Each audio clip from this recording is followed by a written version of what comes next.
Thank you guys for showing up today for another webinar here at Vassar University. Really like doing these things. It's just been great. Been getting some great feedback, and just really love being able to talk to everyone. Even though I'd like to be able to see you guys too, but that's okay. That's the way these things work. Today, we're going to talk about meditation, yoga, prayer, and how essential oils fit into all of that. So we're going to move right into it. Let's start just a little bit by talking about the historic use of aromatics when in relationship to meditation and prayer, maybe not so much yoga. So the modern use of essential oils, which how we use essential oils today, it's developed a new twist when it comes to how they're used on a spiritual level or on a meditative or religious, whatever aspect you're using them on. There's different ways to approach how you use essential oils, and it's developed through the history or through the historic knowledge of how oils were used, and actually it was unguents and resins and incense, how those were used historically for meditation and religious practices and prayer. So we're going to look at how it's evolved over time to how we're using them. There's been a lot of development due to people experimenting and trying things out, and we'll talk a little bit about how that's happened. And also the understanding of chemistry really supports a lot of what we're doing. And brain chemistry, understanding the physiology and the biology of the brain, and especially the olfactory system, which we'll talk about a bit too. And then I like to throw in a little quantum physics, because when it comes to the word spiritual, I find that everybody has their own definition or idea of really what it means. And so just to give, from the perspective that I'll be talking about today, we're going to talk about spirituality as a connection. And it's a connection to things that we don't sense with our sensory organs, so we don't see it and we don't hear it. And we don't smell it. We do feel it on a level that's not our nervous system feelings. We just have that sense that there's something beyond these physical borders that we live within. And that's the connection that I'm talking about. You know, people develop religions around this, that kind of connection to the other side or the beyond, or however you define it. And in quantum physics, there's an understanding of that as well.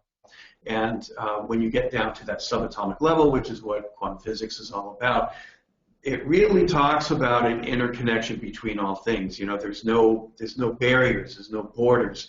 You know, everything is interconnected.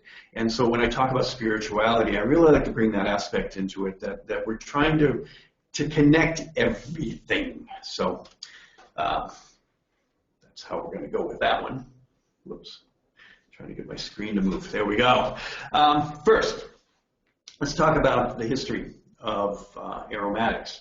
And so this predates essential oils. Essential oils were not used throughout the history that we talk about when we're talking about aromatics and spiritual use of aromatics. Essential oils really didn't come into play until the perfuming era, and that would have been in the 16th century. So we're going back 5,000 BC, and we're really talking about spice trade, and a lot of the oils, or not oils, but the spices, the resins that were traded in the spice trade that became the unguents and resins and oil tinctures that were used historically for religious and prayer and meditation. So we'll start just by talking about the Epic of Gilgamesh, which is probably the earliest text, well, actually one of the earliest texts in general. And it did include burning of cedar wood. So we're talking about incense, and what the word incense means is to smoke. And so this is where you take the woods, you take the resins, and they were smoked to create the fragrance and to create the aura that's created with these aromatics. So cedarwood and myrrh were both mentioned in the Epic of Gilgamesh, and they were used as a gift or a relationship with the gods and goddesses, and to basically keep them in a good mood is what the process was. Egypt, people talk about Egypt and the essential oils used in Egyptian times, and like I said, it wasn't essential oils, it was unguents, which are kind of like a savvy kind of material, and then the resins which were burned. And there was a lot of information that was shared throughout Egypt. You know, we hear a lot about mummification where myrrh and other oils were used to mummify bodies, and that really has to do with their antimicrobial properties, you know, to keep decay from happening.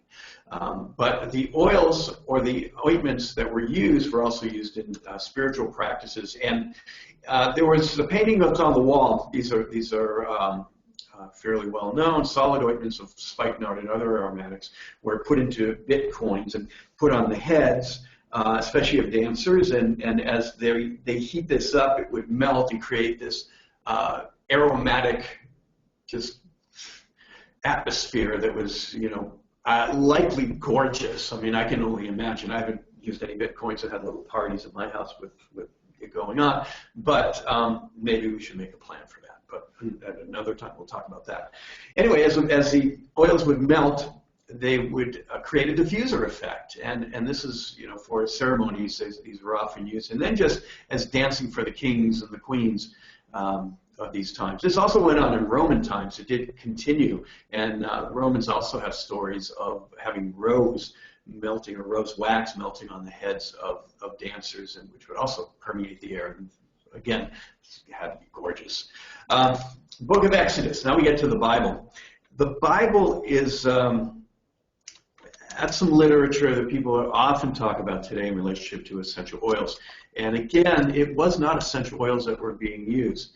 It was the other types of extracts. So I mentioned unguents and also incense, but also putting the plant material into an oil like an olive oil, and the oil would absorb the essence, and then that oil would have the fragrance of whatever plant materials you put in there. And these are the aromatics that were used historically, and when the Bible mentions frankincense and myrrh and these other oils, spikenard, this is what they're talking about. They're not talking about essential oils, but it doesn't matter. The use has been carried over for how we use essential oils today. So in the book of Exodus, there's a recipe for the holy anointing oil that was given to Moses, and that's myrrh, cinnamon, and calamus, and that was mixed with olive oil, so it had that fragrance that was going on there.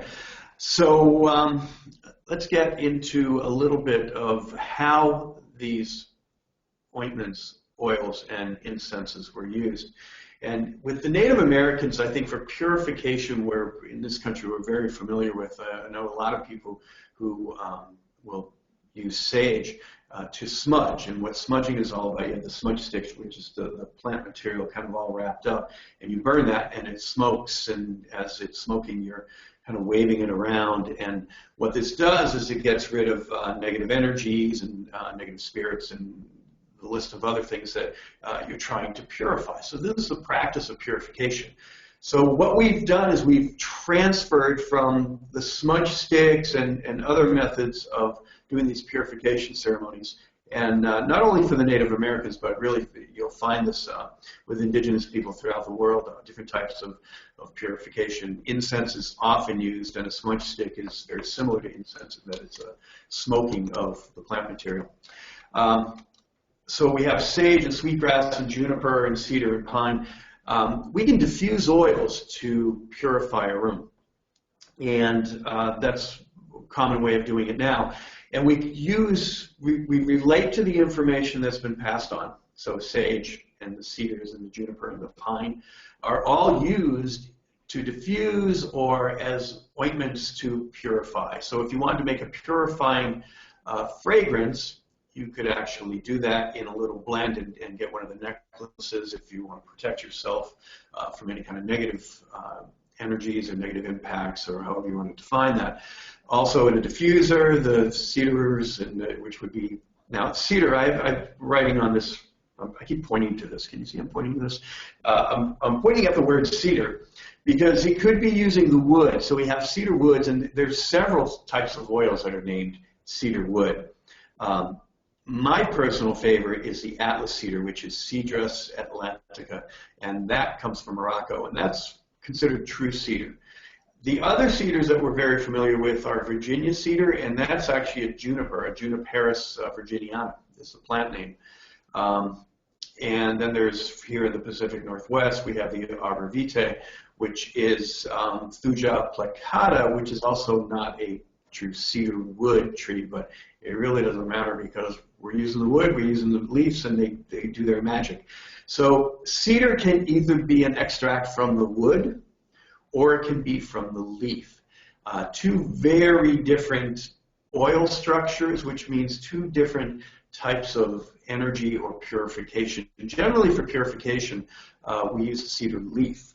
And Thuja plicata or Thuja occidentalis, which is the eastern version of that same arbor vitae tree. And let me think, that's generally called Thuja. If you get the leaf oil, it sometimes is called Thuja or cedar leaf.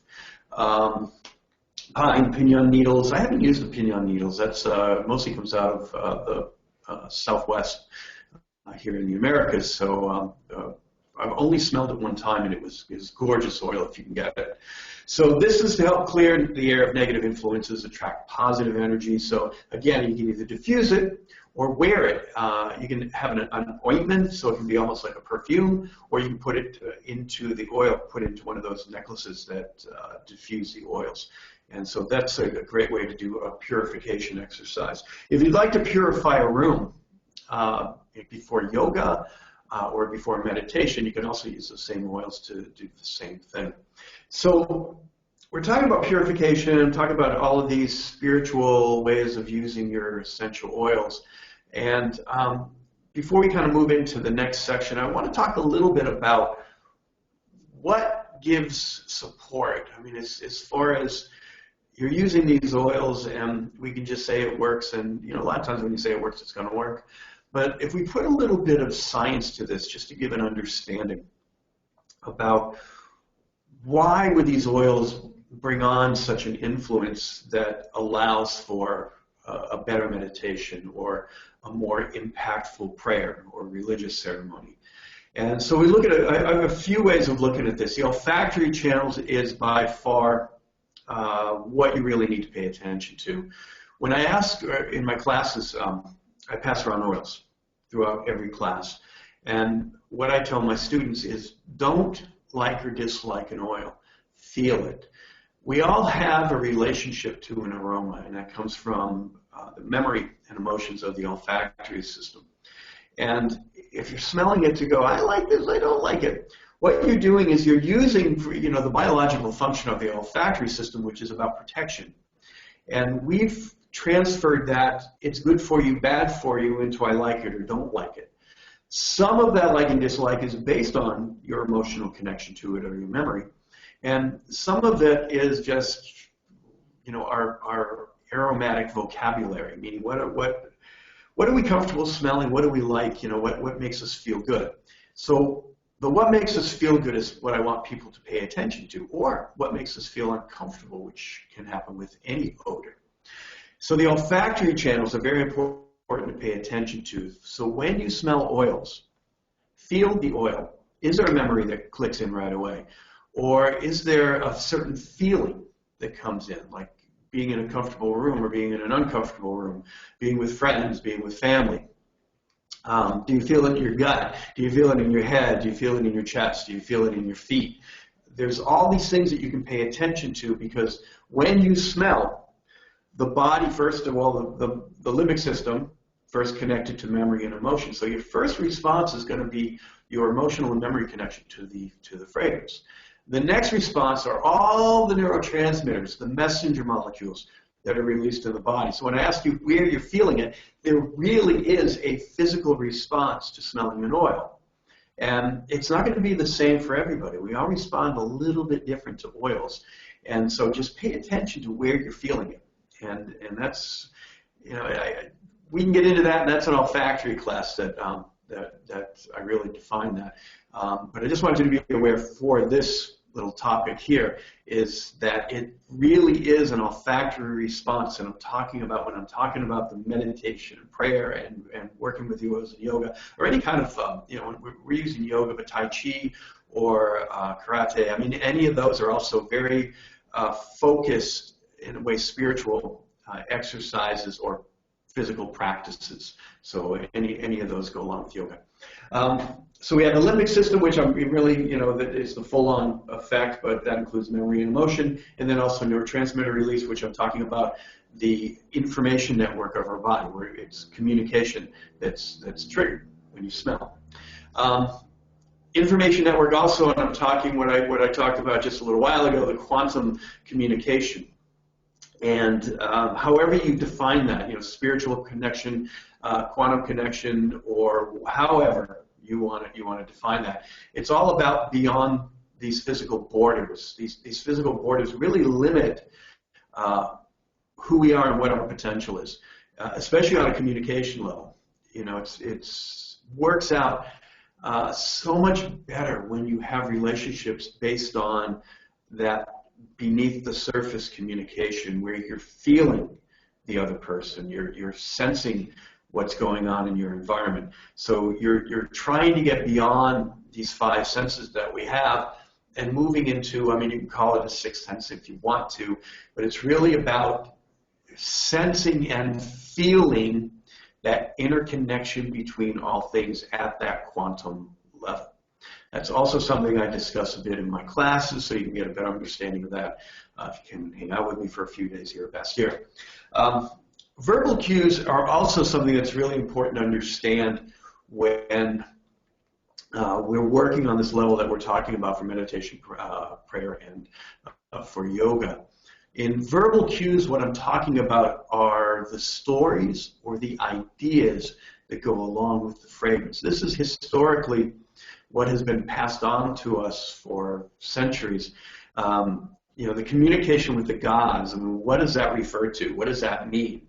In relationship to kind of bringing it to that science that I like to bring it to on a quantum level, the gods and goddesses represent our awareness that there is something else beyond our five senses.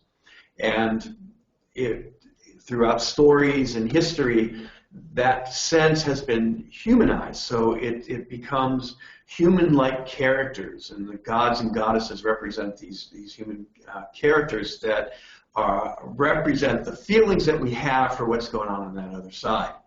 And so that creates these verbal cues about how the oil is used. So if I'm talking about using frankincense and myrrh and some of these other oils as a communication, and this is what I express, is that this is for the different gods that are expressed. If you get into the Hindu religion, there's just a lot of different personalities that represent different senses, and so we can really feel that the oils can connect to certain.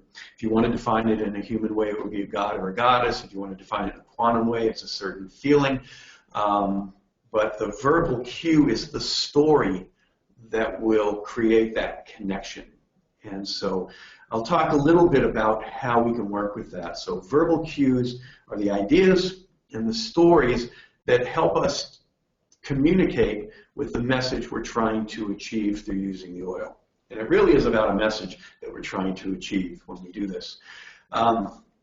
So let's take one oil that's very popular in religious ceremony and religious practice and spiritual practice, and that would be cinnamon, an oil that was in very predominant in the spice trade era, which became the essences and the oils and the fragrances, the aromatics that were used in so many different practices. And today we have it in holiday seasons coming up, and in the flavors and fragrances for the December holidays, cinnamon is one of the major ones. So I wrote an article, or a blog actually, on my website. It's called Jesus and Pumpkin Pie. And what I'm talking about here are the biblical stories of Jesus and the frankincense and myrrh and how we use those, but also the foods that we tend to celebrate with, and that's the pumpkin pie aspect of it. Cinnamon is one of those spices that's used a lot in cooking throughout the December holidays. So it does have a certain festive energy to it, but in looking at what are some of the properties that cinnamon offers, that can be used, like I said, if you want to use it as an ointment or a fragrance or in a diffuser that hangs around your neck or a diffuser for a room. And so purifying, like I just talked about the purification, cinnamon is one of the good purifying oils. It's very powerful in its fragrance identity. It just has a certain energy that's triggered through its fragrance. And so when you're working with cinnamon, we acknowledge that fragrance, and it can be used in a subtle way, and it can be kind of hid beneath the surface, but you'll still feel its impact, or it can be present in a top note, meaning that you smell a fragrance and you go cinnamon. And that would be, kind of really giving that outward performance of what cinnamon is able to do. So very protective, very healing, and purifying are some of the properties of cinnamon in that aspect of what we're talking about. Stimulates visions. Now, what are we talking about when we talk about stimulating visions? So if you're meditating, or if you're in a quiet space, visions are information. It's communication that we always sense is coming from a different source or an outside source. And some people feel, well, it is my inner soul, or however you want to define that aspect, in that there is, again, communication in that communication network, and that's what we're trying to stimulate with cinnamon. Focus, it's actually a very, very dominant focus type oil, and this would be really good in yoga, because yoga demands a certain focus if you want to get the most out of your yoga practice. And cinnamon helps to give a concentration that's really beneficial. Give me cinnamon because I'd like a little more wealth, okay? Because that's what they say about it. It attracts wealth. Some of these things I go, well, how did they figure that out? But there's a practice where you carry cinnamon in a pouch if you have any of the number of spiritual type or that's the way they define the pouches that bring energy or bring personality or bring a function or bring an idea or a story. And cinnamon would be a good addition to that if you're trying to attract wealth, love, and actually to have harmony. And we all want to have love and harmony. That's a necessity in life. Aids in connecting with guides. So here we have another aspect that I bring into the quantum realm, and it's that communication network where we talk about the soul and we have our guides that kind of give us a little information that we talk about in our ear, but it's really the not so much the voices in our head, but the voices in that interconnected network. And so cinnamon has also been used for communicating with your guides. In Chinese medicine, or in the elements, 5 element, it is the element of fire. So if you tend to be out of balance in fire, it's not recommended. If you tend to be, well, when I say out of balance, I mean over fire achiever. Is that a terminology? I don't know. But if you need a bit of fire, cinnamon is actually something good. And when you to use chakras. So this would be in the lower chakras, the root chakra, very grounding. Cinnamon can be very grounding. The sacral chakra, the sexual chakra, also the chakra of creation. Cinnamon, good choice on that level. And then the power center, your solar plexus. So, we talked about cinnamon a little bit with having that kind of a stimulating of power sense, and that's where you want to use it for your solar plexus. The oil of elemi. Not very common, but it should be. It's really a beautiful spiritual type oil. Therapeutically, it's also incredible. It's an anti-inflammatory and antimicrobial and all the other things. On a spiritual level, it's in the category of myrrh and frankincense. The picture here is showing the resin, and that's where the oil is derived. Most of the elemi is coming from the Philippines. But this is another one that's been, honored and revered for, worshiping the gods or respecting the gods, whichever, again, terminology you want to use there. So what does that say? What's the story? What's the idea? What's the communication with that? It's showing that, this is an oil that really helps connect us. It's also an oil that shows value. When any oil is being, used as a present for the gods, it's showing that that oil has a high value. Any oil that has a high value for the gods also has a high value for us, so we honor the response that we can get from that oil, or the feeling, or the ideas that it may create. So elemi is used for centering, and when we talk about centering, there's our balance, and we can talk about it from the chakras. And in fact, I do here, you see it says for chakra balance from crown to root. So if you tend to be a little bit out in the ethers, crown chakra work, and you're always communicating with the other side, it's very difficult to do in everyday life. You just don't seem to be present. And we want to be present in our life. We want to show up and kind of enjoy it. That's what we want to do. So we need to bring that down a bit.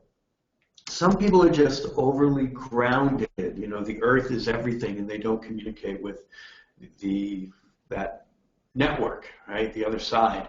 And so they're not enough in the crown chakra. So what elemi is really good at doing is it helps to bring some influence into the root, influence into the crown, but also works on the other chakras, and it really brings you into a centered state. So you're not just bringing it to heart chakra or the solar plexus. What you're doing is you're getting a balance in all the chakras, so you feel grounded, you feel creative, and you feel powerful, and you feel like love and communication, and on the heart level, you're able to communicate.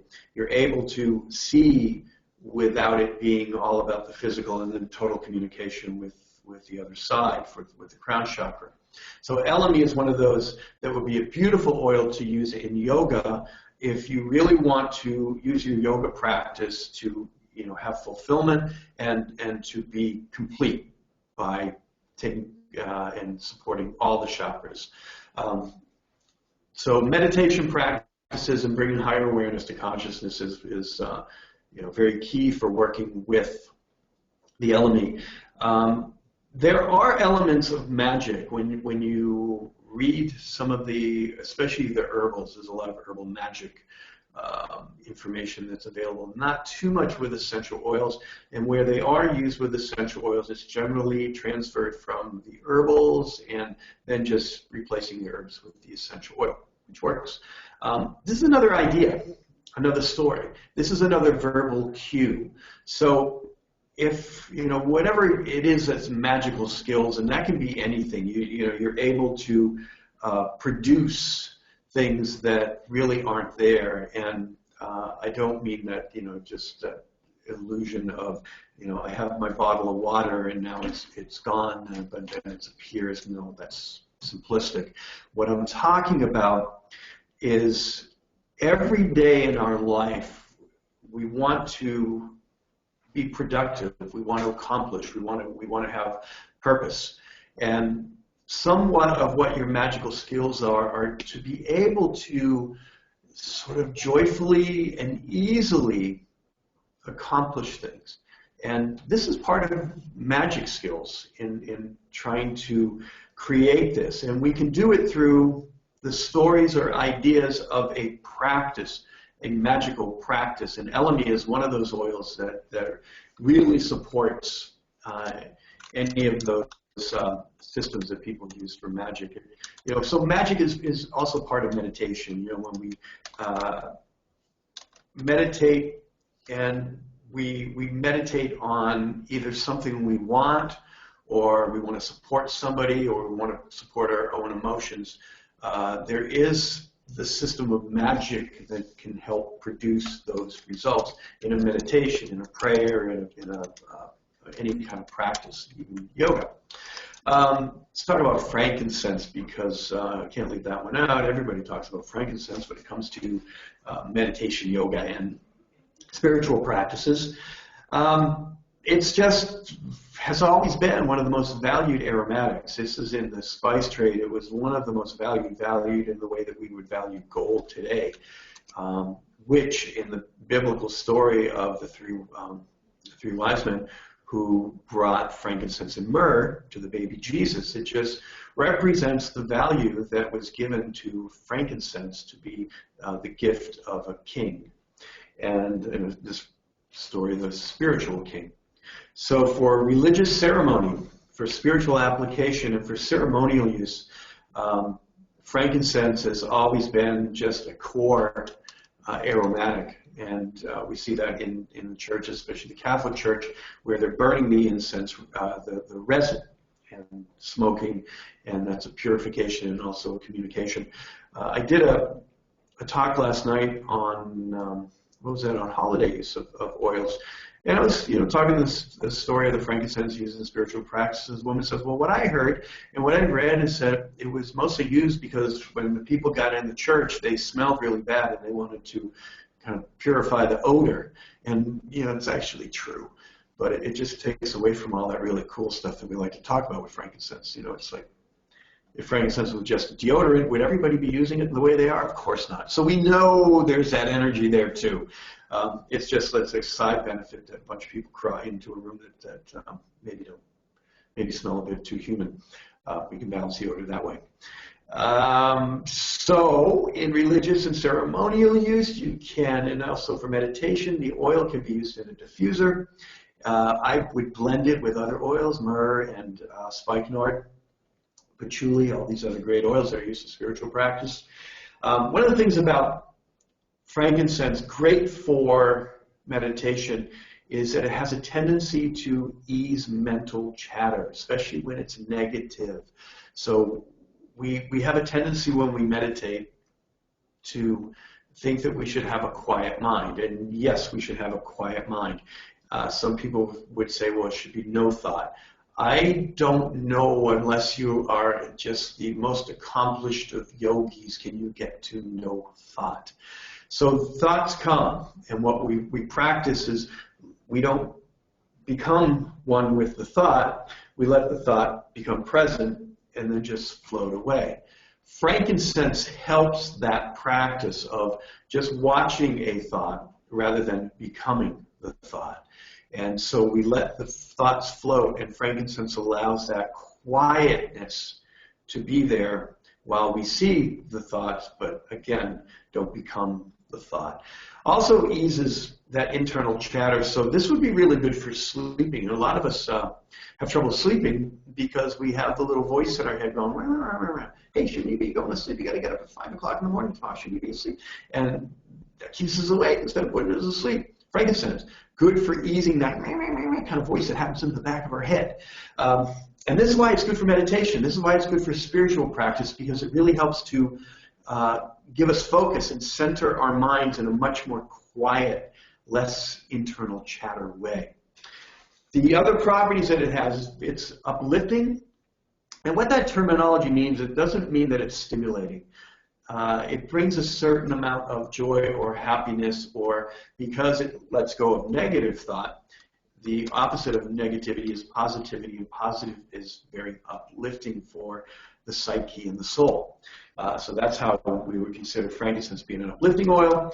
It is balancing, so just like what I was saying about elemi, it's a root to crown chakra. It brings a lot of balance to the whole system.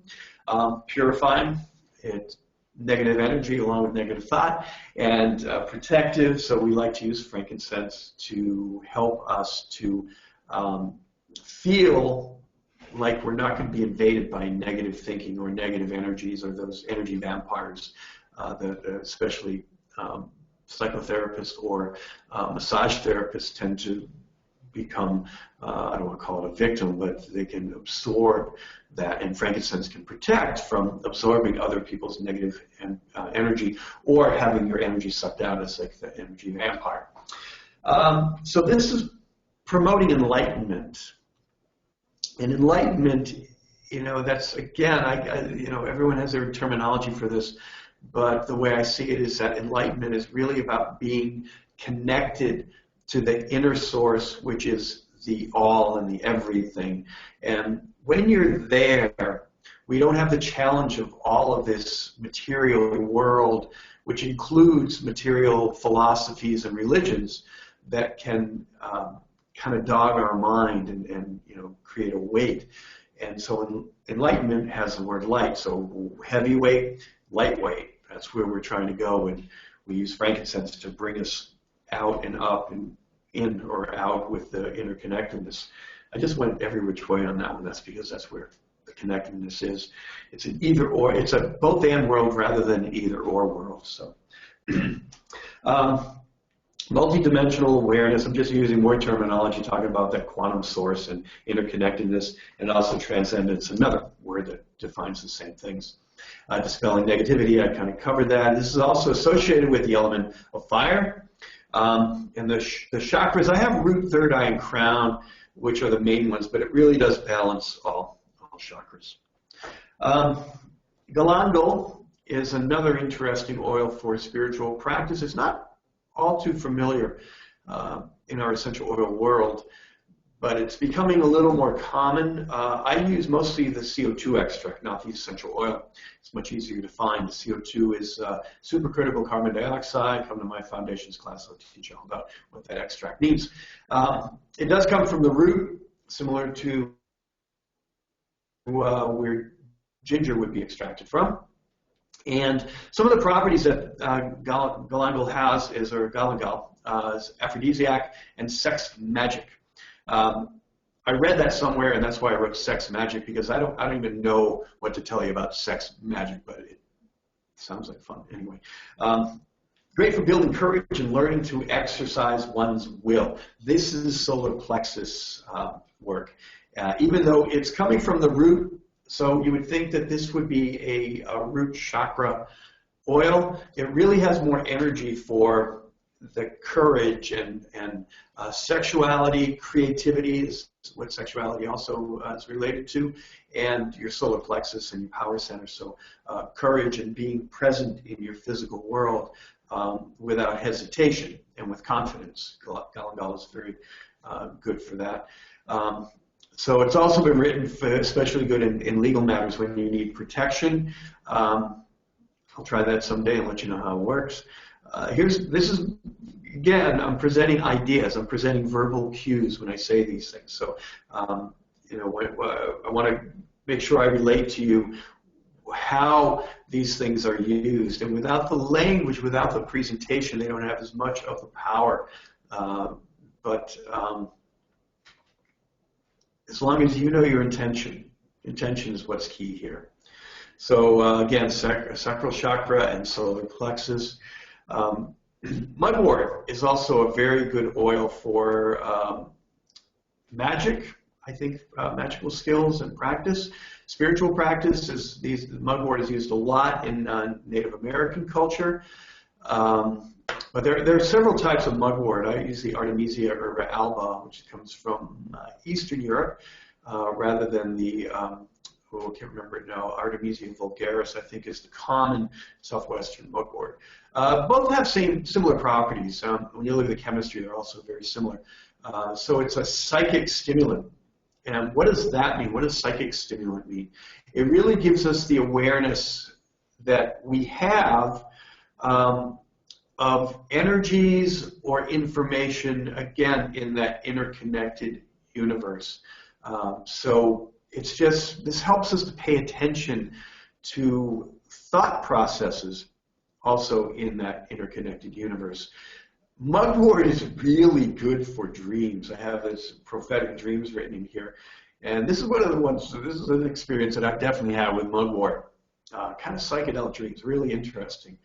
But dreams are considered visions, and if you do either dream work or understand what the meaning of dreams are, if you get up in the morning and write your dreams down, it really helps you to understand who you are and what you're connecting with on a psychic level as much as on a soul level. So mugwort, promoting visions, astral projection. It's an interesting philosophy or information that's shared with mugwort. But this would be great either in a smudging ceremony, and you can smudge with the oil as well rather than the smoke. So you can combine it with sage and juniper and pine and these other oils that are good for clearing psychic energy and negative energy. And this oil will be in that mix to help stimulate a more psychic awareness, a more very, very connected, or the word I'm trying to find here is it's a very conscious connected rather than a kind of a lucid dream. It really helps clarity in what you're experiencing. And that's third eye. And so for the chakra, the mugwort is definitely a third eye oil. Let's look at myrrh, because we hear about myrrh a lot for a spiritual practice, and it's one of the oils that's extremely good for any kind of prayer, healing, meditation, yoga work. It's a great root chakra oil. It's very grounding, and you get that feeling from it with the viscosity of it. It's a very thick oil, and so it has that very dense, earth-like, I feel grounded sense to the appearance of the oil as well as the feel when you smell it. It's not an oil that has a lot of presence on the nose. It takes a little bit of sniff to get a full-on fragrance. It doesn't evaporate quickly, which is why that happens. But the feeling that comes from that is very much a grounded feeling. So we're down the lower chakras, which is the root chakra, and it would be good in sexual chakra as well, but solar plexus and your power source, myrrh is a really good oil for that. So grounding, healing, protective, which is, we think solar plexus for protection as well, and purifying, which is very, these are the common words that are being thrown up for all these oils that we're talking about. Clears blocks, which would mean what? Because that's also a very individual thing. I feel blocked. Well, what does that mean when you feel blocked?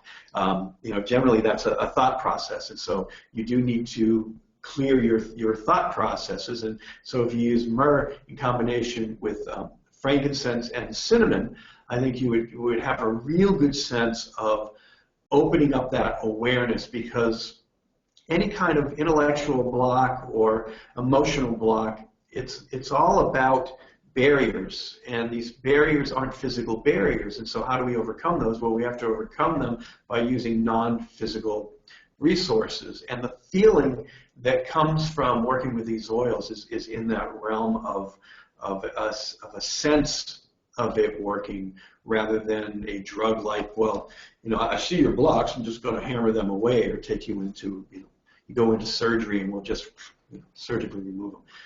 Not going to happen. That's why we use myrrh, frankincense, cinnamon, those kind of oils.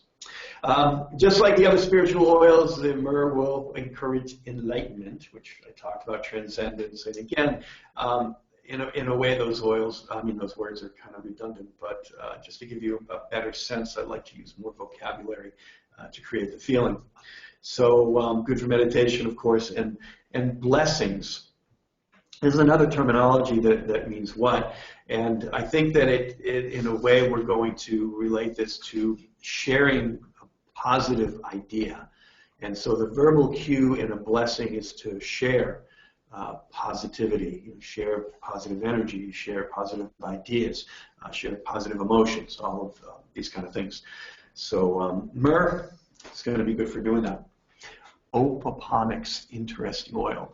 And the reason I say that is different distillations are going to have a little different quality to it, but when I've passed this around in my classes, there's been these looks of, what?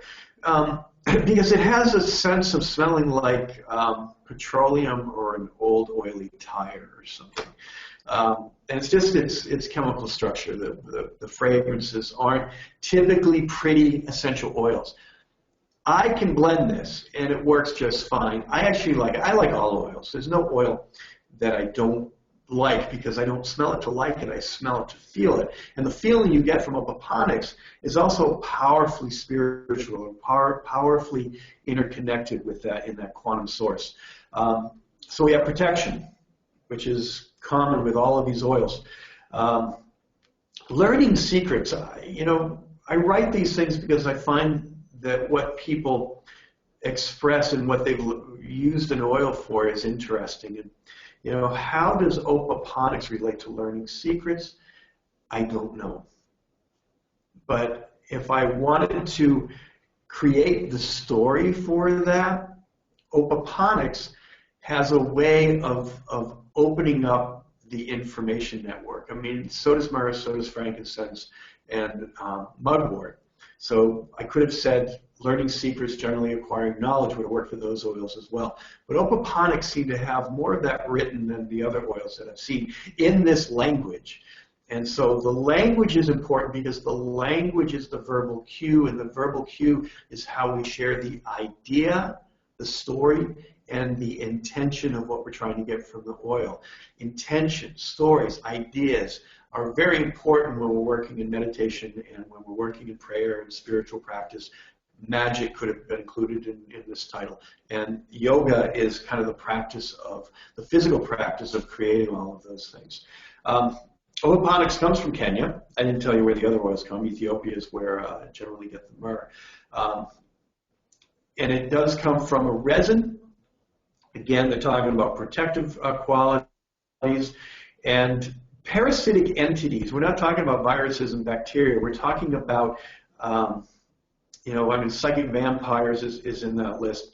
But parasitic entities is really talking about feelings, ideas, thoughts, the list goes on, that give a sense that you are being invaded, just like what a bacteria is. So when we look at bacteria, as an example of bacteria, there's beneficial bacteria, things that are good for our body, and some are neutral. But when the body is either invaded by flesh-eating or something damaging type bacteria, those are parasitic, they're invaders. And so we're talking about energies that may be harmonious in one sense, but can be damaging either emotionally or physically on another level. Opoponax has been shown to, well, through passing down this information, to clear that out. And so that's where you get the psychic vampires, which I talked about a few minutes ago as well. And the negative thinking. So you're seeing there's a kind of a similarity between all of these oils. They just represent a different presentation. So when you smell the oil and you feel it, it can be, each oil can do a similar thing, but the feeling will come in a variety of ways. And this is why you want to smell the oil, you want to experience the oil yourself, because I can tell you anything, but it may not be the fit for you in how I'm presenting it. And so when you feel it, knowing that it may get rid of or protect you from psychic vampires, then Opoponax may be the oil for you, but no, you might find that Mugwort was a little better for you for that purpose. So it's all about how does it feel to you. That's really important in this kind of category of working with oils. Patchouli, another one that attracts money. We're going to have to start playing with some of these oils. Grounding attracts money, love, and sex. And patchouli is an oil that's often used for aphrodisiac formulas. And so definitely, I don't have it written down here, that definitely relates to the sexual or sacral chakra. Love would be heart energy, and so you could say patchouli would be good also for the heart chakra. And money and wealth, I mean, that's kind of creativity, and that comes in the form of the sexual chakra as well. But you'd also want to be grounded and solar plexus. You know, so that's patchouli would work on the lower chakras mainly. But it is, you know, again, dispelling negativity, stimulates spiritual growth. It's just the different words kind of saying the same thing here and presenting a different verbal cue for how this oil can work. So self-hypnosis is an interesting one. And again, I think any oil will work here because what meditation is, in a way, is self-hypnosis. Or any spiritual practices, because you want to get into that zone. And in hypnosis, you're trying to create a new space for thought. And so you're trying, in beneficial hypnosis, what the idea is to put positive thinking into a space where there has been negative thinking, or to become aware of some of the issues you may have that are causing damage to your body or damage to your emotions. And so the awareness may not be there, and so hypnosis can help you to see yourself a little more clearly, and so some of these oils can help you to see yourself a little more clearly.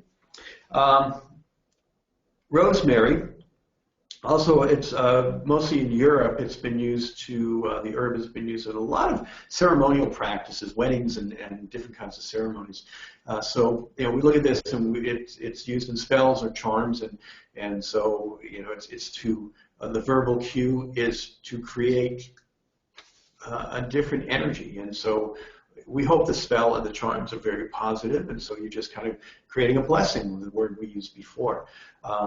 So these are related to healing and love, and that's why weddings would be a good place to have rosemary. Luck, fairies, vitality, protection, memory. So rosemary, if you read these verbal cues that I'm giving you, you can combine the different oils to achieve a more holistic meditation, or more holistic practice. So the protective, cleansing, psychic stimulant properties of rosemary, that's something that's often talked about with rosemary.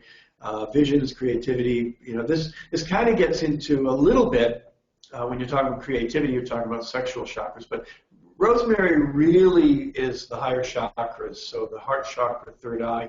I would actually consider using rosemary for verbal communication as well, which means throat chakra.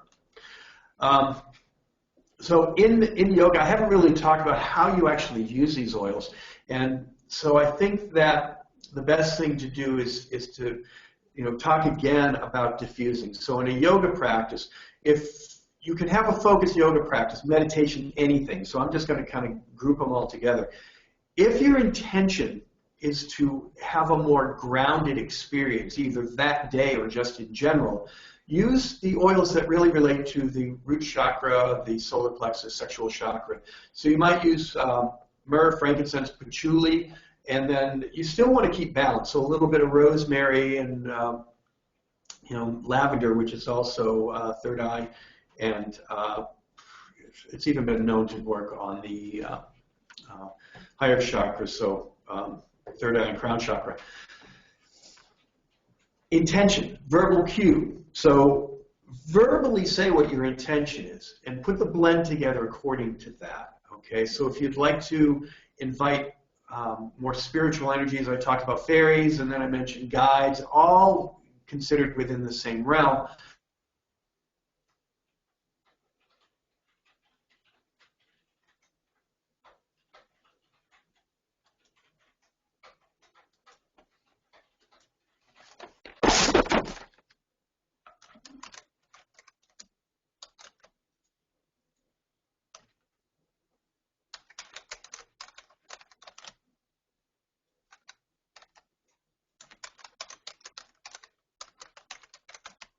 Cinnamon and rosemary, these very alive type fragrances going on. So the fragrance profile is going to match your intention as well. So there's several different ways to put your oil blends together. There's several different ways to use as far as application. If you have a little necklace with a diffuser on it, you can do that. It might get your way for yoga. So, I mean, simply put a drop on a tissue near your mat, it's going to work. Or if the whole room is interested in the same idea, which is the ideal situation, have a diffuser on it with this certain complex or idea or story that you're putting in the form of a blend of essential oils.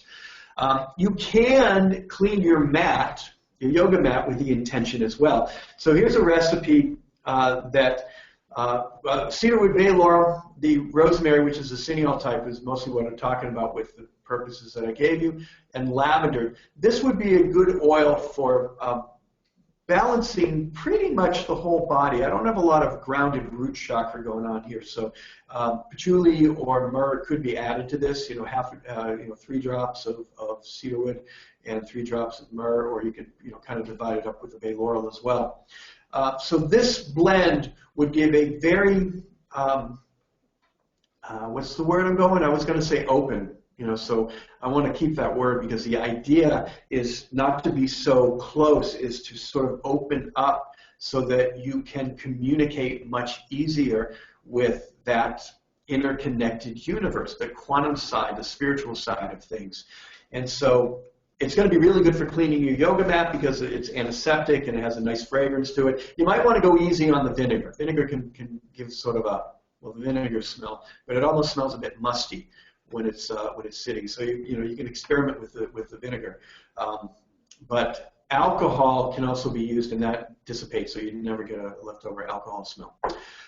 So that's a good formula for cleaning your yoga mat, which can also be spiritually or energetically focused, and so your practice can also relate to that. We're going to give you send this slides to you, so I'm not going to review this too much, but I have the instructions here on how to do your yoga, clean your yoga mat. But I want to get to questions. I know that this was a little bit, in a way, I didn't give you, absolutes on doing anything, but this is a category that doesn't have any absolutes. This is yours to do, whatever your intention is, whatever your idea is, however you want to create it.